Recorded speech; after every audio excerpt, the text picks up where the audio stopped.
प्राचीन भारत के मगध साम्राज्य के एक छोटे से गांव में अर्जुन नाम का एक युवक रहता था। अर्जुन एक साधारण किसान परिवार से था, लेकिन उसका हृदय साधारण नहीं था। बचपन से ही उसके मन में अपार धन और शक्ति पाने की लालसा थी। वह अक्सर राजमहल की ओर देखता और सोचता कि काश वह भी राजा की तरह वैभव से परिपूर्ण जीवन जी पाता। एक दिन जब अर्जुन अपने खेत में काम कर रहा था, उसकी मुलाकात एक भटके हुए सन्यासी से हुई। सन्यासी की आंखें गहरी और ज्ञान से परिपूर्ण थीं। अर्जुन ने उनकी सेवा की और भोजन कराया। तुम्हारे मन में क्या है युवक? सन्यासी ने पूछा, अर्जुन की आंखों में झांकते हुए। महात्मन, मैं धन और शक्ति चाहता हूं। मैं इस गरीबी से मुक्ति पाना चाहता हूं, अर्जुन ने निस्संकोच कह दिया। सन्यासी ने गंभीरता से कहा, अर्जुन, तुम्हारी इच्छा पूरी हो सकती है, लेकिन याद रखो, हर कर्म का फल मिलता है। जो बीज तुम बोओगे वही फल तुम्हें मिलेगा। सन्यासी ने अर्जुन को एक पुराना ताम्रपत्र दिया, जिस पर प्राचीन मंत्र अंकित थे। इन मंत्रों का जाप करने से तुम्हारी इच्छा पूरी होगी, लेकिन सावधान रहना, क्योंकि यह मार्ग खतरों से भरा है।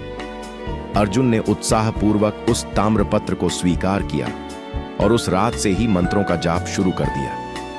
ऋतुएं बदली और अर्जुन के जीवन में आश्चर्यजनक परिवर्तन आए। उसकी फसल अन्य किसानों की तुलना में दोगुनी हो गई। राजा के सिपाहियों ने उसकी कृषि कौशल की प्रशंसा की और उसे राजदरबार में आमंत्रित किया गया।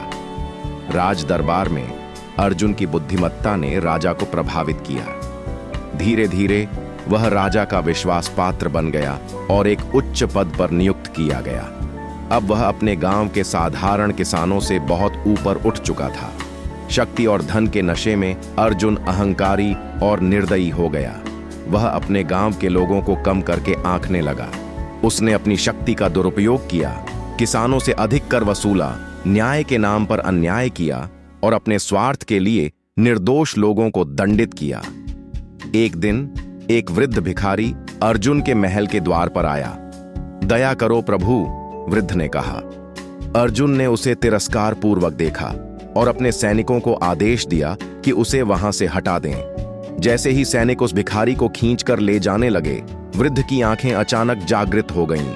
वह वही सन्यासी था जिसने अर्जुन को ताम्रपत्र दिया था। अर्जुन, क्या यही है तुम्हारा सच्चा स्वरूप? सन्यासी ने पूछा। क्या तुम भूल गए कि हर कर्म का फल मिलता है? अर्जुन स्तब्ध रह गया। उसने सन्यासी को पहचान लिया और उसके पैरों पर गिर पड़ा। महात्मन, मुझे क्षमा करें। शक्ति और धन ने मुझे अंधा कर दिया है। वह विलाप करने लगा। सन्यासी ने शांत स्वर में कहा, अर्जुन, तुमने अपने कर्मों से अपने भाग्य का निर्माण किया है। अब तुम्हें अपने कर्मों का फल भोगना होगा। उसी रात राज्य पर शत्रु सेना का आक्रमण हुआ। युद्ध में अर्जुन बुरी तरह घायल हो गया और उसका सारा वैभव नष्ट हो गया। वह पुनः एक साधारण व्यक्ति बन गया, लेकिन अब वह अपंग था। वर्षों तक अर्जुन भिखारी के रूप में गांव-गांव भटकता रहा। लोग उसे दया की दृष्टि से देखते, लेकिन कोई भी उसे पहचानता नहीं था। एक दिन वह अपने जन्म गांव पहुंचा।